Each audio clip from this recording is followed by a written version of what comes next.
السلام عليكم، أنا أحمد سمير، أهلا بيكم في فيديو جديد.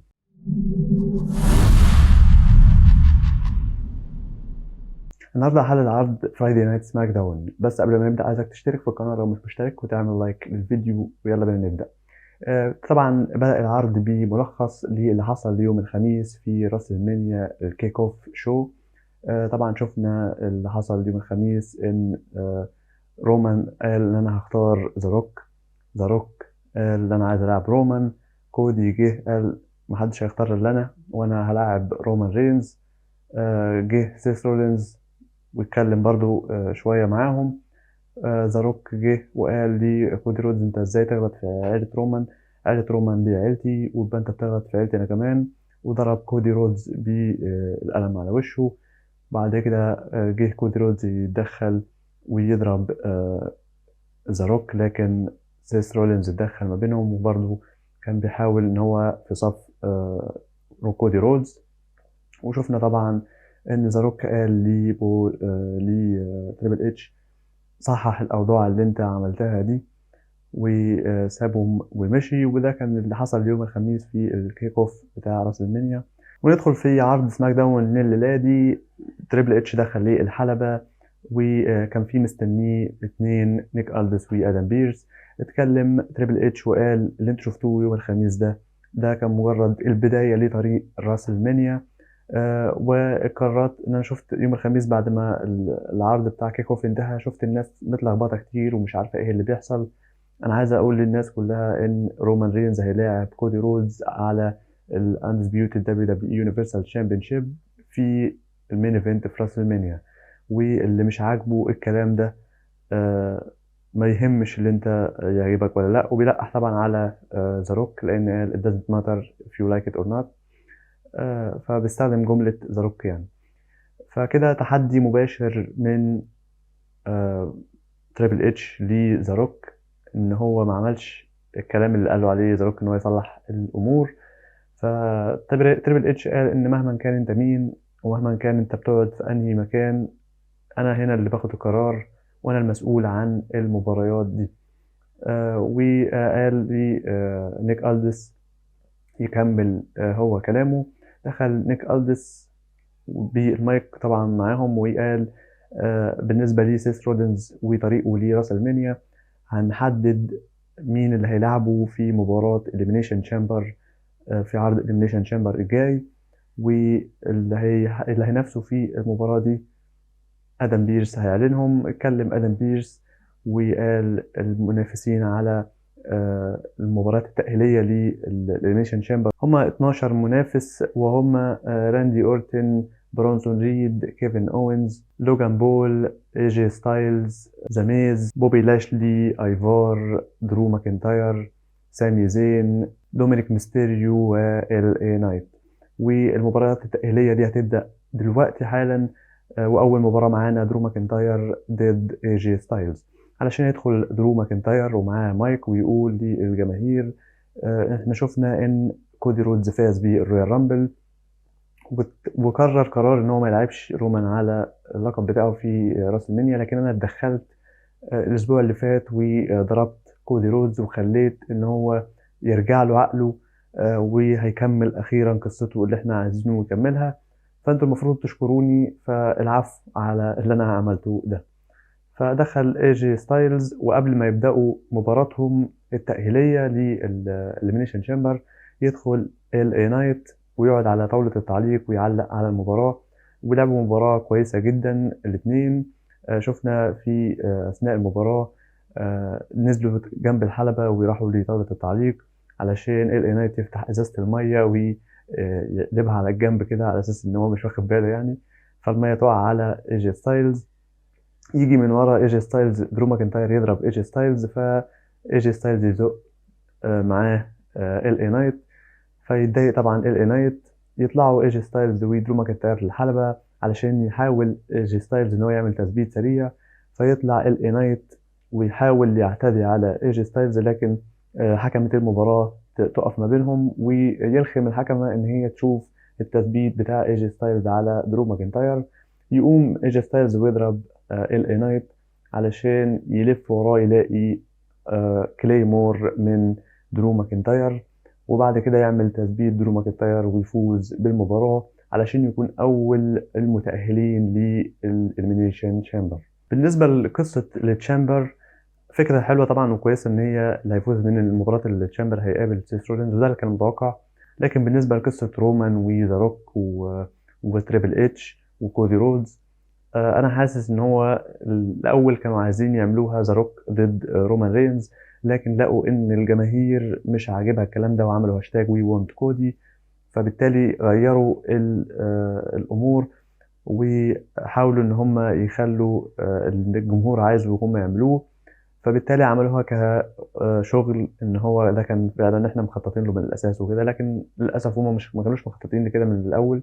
هم بس لقوا ان الجمهور قلب عليهم، فبالتالي غيروا الاتجاهات.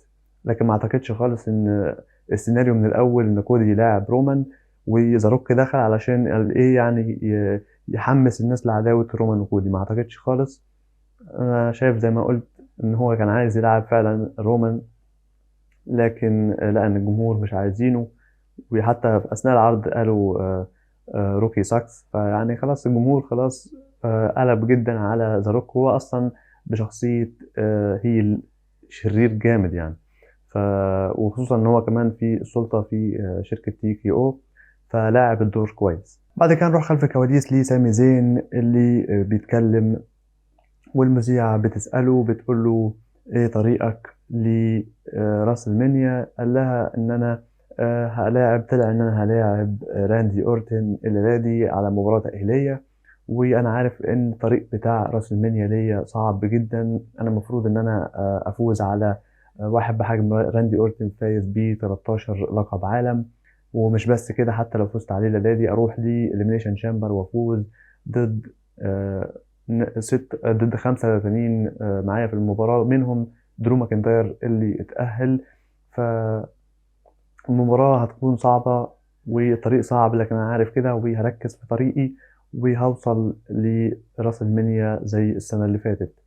بعد كده نروح لمباراة تأهيلية تانية لإليمينيشن شامبر بين ميتشين ضد بيانكا بالير. يلعبوا مباراة كويسة، لكن تفوز في الآخر بيانكا بالير وتتأهل للإليمينيشن شامبر مع طبعا باكي لينش اللي اتأهلت قبل كده.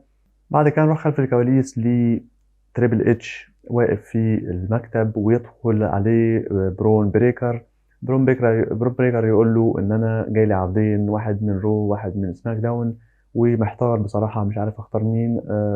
اتمنى ان انت تنصحني وتقول لي اختار ايه. فتريبل اتش لسه هينصحه ويتكلم، يلاقي ان بول هيمن دخل عليهم الأوضة. فتريبل اتش يقول دي برون بريكر، استأذنك تسيبنا لوحدنا. فسلم بول هيمن على برون بريكر وخرج برون بريكر من الأوضة علشان بول هيمن يجي يتكلم مع تريبل اتش ويقول له انا شايفك مشغول فهجيلك الاسبوع الجاي، بس الاسبوع الجاي مش هاجي لوحدي، انا هاجي مع رومان رينز ومع ذا روك. وطبعا تريبل اتش قال له انا متحمس للقاء ده. بعد كده نروح للحلبة علشان تدخل بيلي وتتكلم عن اللي حصل الأسبوع اللي فات، وإن هي قلبت على ذا دامج كنترول. تتكلم بيلي وتقول إن أنا عارفة إن أنتوا كلكم بتشجعوني، وأنا كنت ناوية إن إحنا نوصل لهدف كبير في دامج كنترول، لكن كل ما كنت بخش عليهم في مكان هم كانوا بيتكلموا يبطلوا كلام أو ما أدخل عليهم. وشفتهم كتير جدا بيتكلموا ورا ظهري وبيضحكوا عليا وبيتريقوا عليا، فأنا مش مغفلة، أنا عارفة كل اللي بيحصل ورايا ده لأن أنا كنت في المواقف دي قبل كده. فبالتالي خدت القرار الصواب وانقلبت عليهم قبل ما هم ينقلبوا عليا. فبالتالي أنا همشي في طريقي لراس المنيا وهفوز على ايو سكاي في مباراتي ضدها. فهتدخل داكوتا كاي وتقول لبيلي انا بحاول اكلمك بقالك اسبوع، بقالي اسبوع بكلمك وانت ما بترديش عليا. ايه اللي حصل الاسبوع اللي فات ده؟ انا ما كنتش موجوده لان قربت اخف ورحت اشوف رجلي مع الدكتور وتابع. فبيلي قالت لها انت كنت عارفه اللي بيحصل من ورايا ولا لا؟ داكوتا كاي قالت لها ايوه انا كنت عارفه كل ده، لكن كنت على امل ان انت تصلحي الامور والامور تمشي على زي ما انت خططتي. لان انت قلت ان كابوكي ووريرز لازم يفوزوا بالتاج تيم وعملوا كده فعلا، وقلت ان انت هتفوزي بالرويال رامبل وعملت كده فعلا. لكن اللي حصل ده ما كنتش متوقعه انه هيحصل كده، والا كنت جيت قلت لك. فبيلي قالت لها خلاص اللي حصل حصل، شوفي انت هتقفي مع مين دلوقتي، في انهي في انهي اتجاه وفي انهي صف مننا. فقبل ما تقول هي هتقف في صف مين، دخل دامج كنترول او ايو سكاي وذا كابوكي ووريرز يدخلوا ويحاوطوا بيلي من جميع الجهات في الحلبة علشان تخرج داكوتا كاي وترجع تاني للحلبة بكرسي، وهتعمل نفسها ان هي هتضرب بيلي، لكن تدافع عن بيلي وتضرب بكرسي ايو سكاي وذا كابوكي ووريرز، وتقف مع بيلي في الحلبة وتقول لها ان انا معاكي. فلكن بيلي لاحظته ان هي يعني ما راحتش وقفت جنبها او حضنتها او قالت لها خلاص. يعني تقريبا بيلي لسه مقلقه منها، فهي شاكه ان ممكن تكون داكوتا كاي بتعمل كده مع من ضمن خطه مثلا متفقه مع اي سكاي و ذا كابوكي ويرز. بس كان سيجمنت كويس من ذا دامج كنترول. بعد كده راح خلف الكواليس ليه لقاء مع راندي اورتن يتكلم عن طريقه لراسلمانيا. قال ان انا راسلمانيا اللي فاتت كنت مصاب وقعدت اتفرج من البيت، وده طبعا امر صعب ان الواحد يمر بيه، لكن السنه دي انا هبدا من الليله دي الاعب طبعا واحد زي سامي زين. وهو قال ان المباراه هتكون صعبه وانا متفق معاه، لكن انا هفوز في مباراه الليله وهفوز في اليمينيشن شامبر عشان اوصل لراسلمانيا اللي انا ما لعبتهاش السنه اللي فاتت. بعد كده نروح خلف الكواليس ل ذا اولمايتي بوبي لاشلي مع ذا ستريت بروفيتس وبي فاب يتكلموا ويقولوا ان احنا ورينا ذا فاينل تيستمنت الاسبوع اللي فات ان لما بتقفوا قدامنا في الحلبة محدش بيقدر يصد قصادنا. وبي فاب قالت ان هنكمل كمان في المشوار بتاعنا ده ونثبت ان احنا الافضل لما بوبي لاشلي هيلاعب برونسون ريد الاسبوع القادم على مباراة التأهيل لإليمينيشن تشامبر، وهيفوز في المباراة دي وهنثبت إن إحنا أقوى ناس هنا في WWE. بعد كده نروح لمباراة التاج تيم بين تايلر بيت وبيت دان ضد دي اي واي، واللي هيفوز منهم هيلعب ضد ذا جادجمنت داي على ألقاب التاج تيم في إليمينيشن تشامبر. يلعبوا مباراة رائعة بصراحة، استمتعت بيها جدا. الفريقين كويسين بصراحة وقدموا أداء رائع. لكن شفنا في النهاية فوز تايلر بيت وبيت دان علشان هيروحوا يقابلوا ذا جاجمنت داي في إليمينيشن تشامبر. بعد كده راح خلف الكواليس لدومينيك ميستيريو يتكلم عن تايلر بيت وبيت دان ويقولوا إن هم هيروحوا لإليمينيشن تشامبر عشان يخسروا من دامج كنترول. وفي إليمينيشن تشامبر برضو ريا ريبلي هتفوز على نايا جاكس وتروح لراسل مانيا ومعاها اللقب بتاعها، وانا هفوز في مباراة التأهيلية لإليمينيشن تشامبر مهما كان مين اللي ضدي، علشان يجيله كيفن اوينز يقول له مهما كان مين اللي ضدك حتى لو اللي ضدك ده انا. فطبعا اتكلم كيفن اوينز وقال انا هضربك جامد يا دومينيك في مباراتنا علشان اعرفك حجمك مكان في الروستر. فيجي له ارتروث يقول له هو نيك فين ده بيدور عليك، فيقول له نيك ميستيريو، قال له لا نيك اردس، وملخبط كيفن اونز معاه في الكلام. بس سمعنا هتافات وي وونت تروث بصراحة، يعني يستحق انه ياخد ادوار اكتر في العروض. بعد كده نروح للوجان بول يدخل لنيك الدس وادم بيرس في المكتب بتاعهم. يتكلم لوجان بول مع نيك ألدس يقول له انت المفروض النهارده تحدد لي المنافس بتاعي على لقب الولايات المتحدة، لكن انت ما عملتش كده، انت حطيتني في مباراة تأهيلية على لإليمينيشن تشامبر. انت شايف ان انا استحق ان انا اتأهل؟ انا مش محتاج ان انا اتأهل. كل الحاجات اللي اعلى مشاهدات في الدبليو دبليو اي انا كنت في الحاجات دي، فانت ازاي بتخليني ان انا احتاج ان اتاهل من لمباريات زي دي؟ ده المفروض تحطني في المباريات على طول، لكن انا شايف ان انت حاططني في مباراه تاهيليه وهفوز فيها وهوصل لراس المنيا علشان افوز على سيث رولينز ويبقى معايا لقبين. فانا بشكرك على النقطه دي. مين بقى ان انا هلاعبه؟ فنيك ألدس يقول له اللي انت هتلاعبه هو واحد ما بينك وبينه تاريخ كبير، وهو زميز. فيخرج لوجان بول بعد ما عرف هيقابل مين الاسبوع القادم.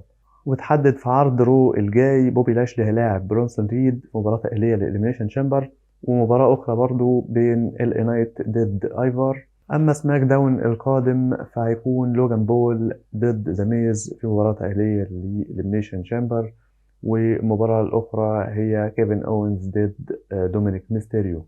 أما بالنسبة للمباريات التأهيلية لقسم السيدات في الأسبوع القادم في سماك داون، تيفاني ستراتن هتلاعب شوتزي، ونايومي هتلاعب زلينا فيجا. بعد كده نروح للمين ايفنت، مباراة سامي زين ضد راندي اورتن. اللي هيفوز فيهم هيتأهل لإليمينيشن شامبر. يلعبوا مباراة رائعة بصراحة، ممتازة جدا، قدموا مين ايفنت محترم. وانا كنت اتمنى ان الاثنين يوصلوا بصراحة، يعني الاثنين يستحقوا انهم يوصلوا لإليمينيشن شامبر.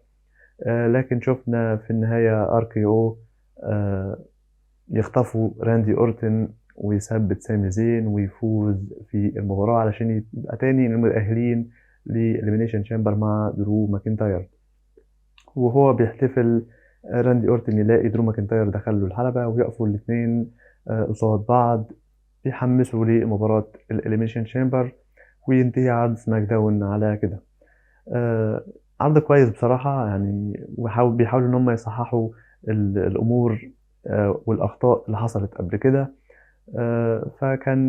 كنت أتمنى إن سامي زين بصراحة يوصل للإليمينيشن شامبر برضو، يعني مش بتمناه على راندي أورتن، لكن كنت أتمنى زي ما قلت الاتنين يوصلوا. لسه طريق سامي زين مش معروف لراس المنيا. كيفن أوينز فتح له طريق إن هو لسه ممكن هيفوز على دومينيك، لكن سامي مش معروف له حاجة لغاية دلوقتي. هو برضو ايجي ستايلز على فكرة، فهنشوف هيبنوا لهم ايه في الأسابيع القادمة. لكن عرض سماك داون كان كويس. حلو البرومو من تريبل اتش في البداية علشان يفهم الناس ايه اللي بيحصل. هنشوف الرد من ذا روك ورومان رينز في الأسبوع القادم. فتقييمي لعرض سماك داون الليلة دي هو 7/10. قولوا لي انتم آراءكم في التعليقات، وايه رأيكم في تصحيح الأخطاء اللي عملوها؟ هل كانت سيناريو من الأول، ولا زي ما أنا بقول إن هو كان ذا روك عايز يلعب رومان، لكن شافوا إن الناس مش عايزين كده فعملوها إن هي سيناريو وشغل؟